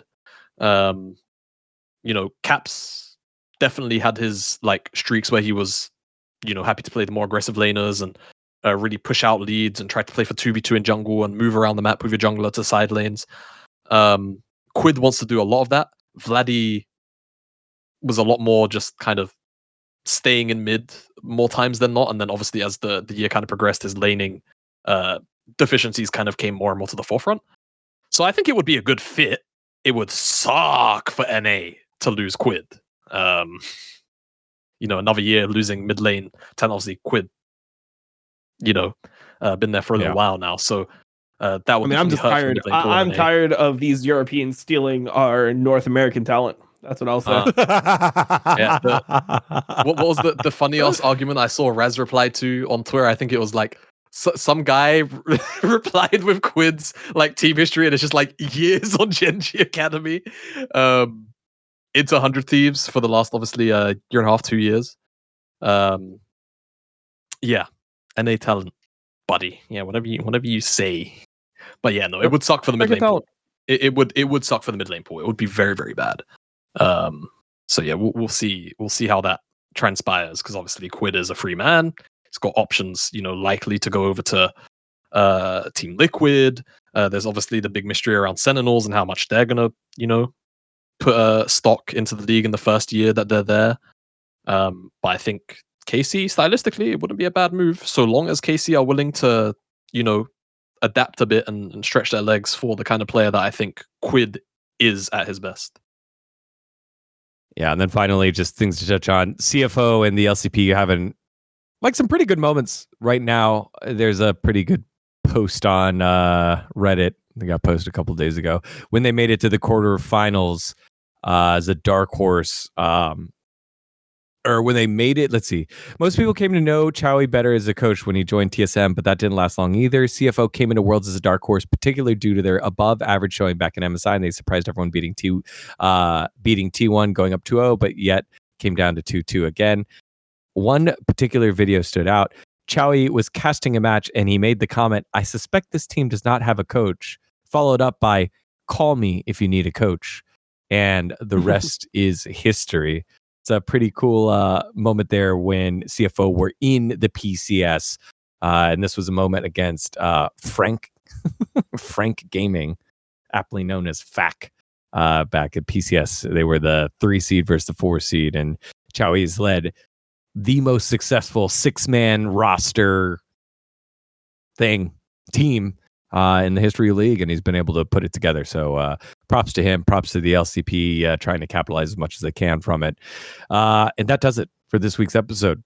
Quarterfinals will all be cranked out this week, as well as the semifinals on the weekend, because we're just knocking out every single match and condensing worlds here. So we will have all those matches and the semifinals covered. We'll get into all the news around the LoL esports sphere over the next week as well on the next episode of Power Spike. So until then, take care of yourself. Thanks to all of our friends, all of our sponsors, and you guys for sticking around with us. We'll see you next week for more Power Spike. Bye-bye.